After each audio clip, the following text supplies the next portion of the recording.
I'm a psychic. My gift is to heal with my hands. But this time, the client was special, Bill White. He wanted to get rid of the memories that tormented him terribly. I touched him, but suddenly, everything went dark. At that moment, a strange vision came to me. Someone is approaching my mom. She runs to the stairs, wants to go down. And then, I saw that my mom was lying on the steps unconscious. And up there was Bill White, my client. The vision ended in a bright flash, and I went blind. Panicked, I called out to him, but all I heard was the door slam. He ran away. I was terrified. It was pitch black, and I couldn't even make out the outlines of objects. And the last thing I saw was my mom's murder. What happened? Everyone in town knew I could heal, but I've never had a vision. I just helped people get rid of their pain. And that's all. Although my own pain hasn't gone away for years, it was different. For as long as I can remember, I have been tormented by the question, who is responsible for the death of my mom? It happened when I was 6. I only vaguely remembered crying over my mom's body, and then the policeman took me to the orphanage. After a few years of living in the orphanage, I realized I had a gift. At first, I healed children in the orphanage, and after graduation, I was given an apartment. There I received patients. Those who were recovering told each other about it, and people began to come to me from all over the city. Apparently, Bill White came to me the same way, and it seems that in our session, I discovered the ability to see the past. Perhaps Bill knew something about my mom's murder. I was trying to figure out how to find him. All I remembered about him was a mole above his upper lip, just like mine. Then I thought of Matt, the cop I helped with a terrible migraine. I should call him. But it was difficult to move by touch. I was constantly dropping something or hitting the corners of the furniture. There was darkness everywhere. Finally, I found my phone by touch and went to contacts from memory. I started calling everyone and finally heard Matt's voice on the phone. It worked. I told him about the strange client and my vision on my mom's death. But Matt said that he was suspended from the service and no longer engaged in investigations. At that moment, all my hopes were dashed. I had no one else to turn to. An hour passed, 2 hours, and all of a sudden, Matt called me back. He said that he had thought it over and was ready to help. And he had his reasons. Matt said that when he was working as a detective, his wife was killed. He tried to find the culprit himself, collected evidence, and found the address of the person. But in the end, he didn't have time to arrest him. The killer committed suicide. After that, Matt couldn't do business like he used to, and he retired. Every killer must be punished. Matt finished. An hour later, he was at my house. Matt asked for my laptop to hack into the police database. After a long search, we found the street where Bill White lived. Matt was trying to get the house number. But suddenly, the system blocked us. Heck, at least we had a lead. In the evening, we reached the outskirts of the city. We had to look for White here. We went to all the houses on the street. No one heard of Bill. We were already going back.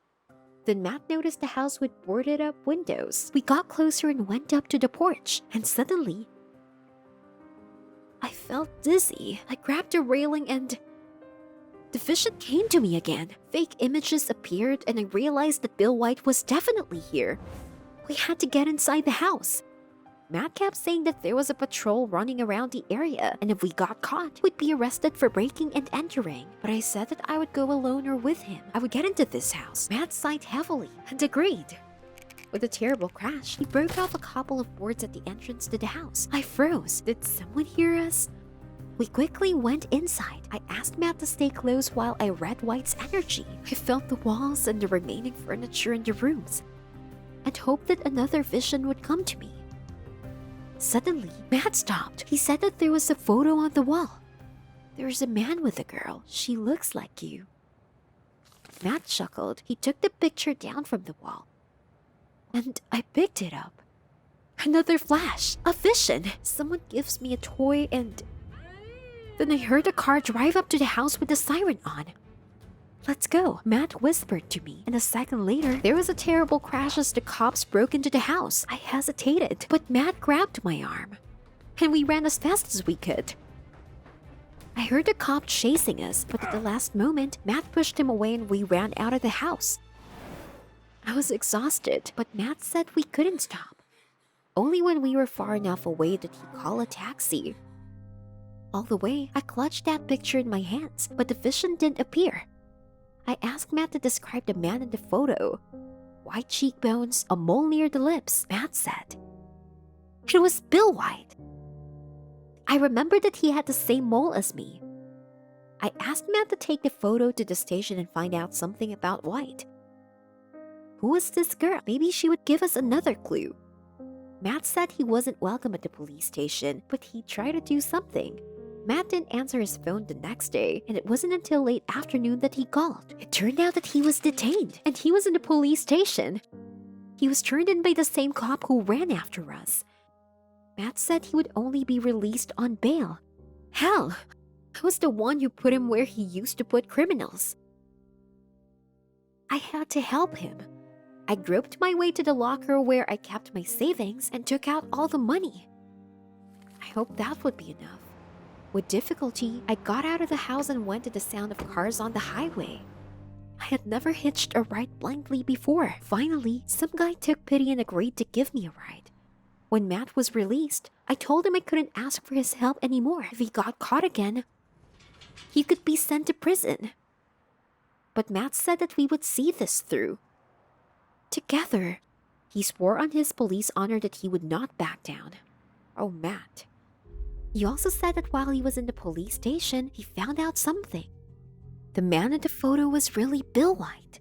Matt hesitated a little. He sighed heavily and said that Bill was my father. No way. So the girl in the photo with him was me? Resentment seethed inside me. How could he leave me? I was beginning to think that White had something to do with my mom's death. Why else would he run away after she was killed? The next morning, we drove to one of the poor neighborhoods where White might be. Matt talked to the beggars, but no one knew anything. We were about to leave. But then a ragamuffin said he knew White. For a couple of dollars, he told us that this strange White recently lived in an abandoned building. And then I felt he was right. White was very close. I followed my gut. Matt and I went down to the basement of a house. And the feeling grew stronger. White was here. I called his name and immediately heard quick footsteps. White decided to run away again. Police! Freeze! Matt shouted and ran after Bill. Matt quickly caught up with him. I heard him push Bill to the floor and then the handcuffs clicked. Bill was breathing heavily and no longer struggling. Then Matt began the interrogation. White admitted that all his life he was tormented by a conscience for what he did to his wife. He hoped that the psychic would help him get rid of the heartache, but I felt bad, and he was afraid. We were fighting. I pushed my wife and she fell down the stairs. White said painfully. I still hate myself for running away. For leaving my daughter. I tried to find her, but without success. I'd like to know how is she now. White finished. I was shaking and couldn't speak. But in the end, I decided. Bill, I'm the girl you left behind. I'm your daughter.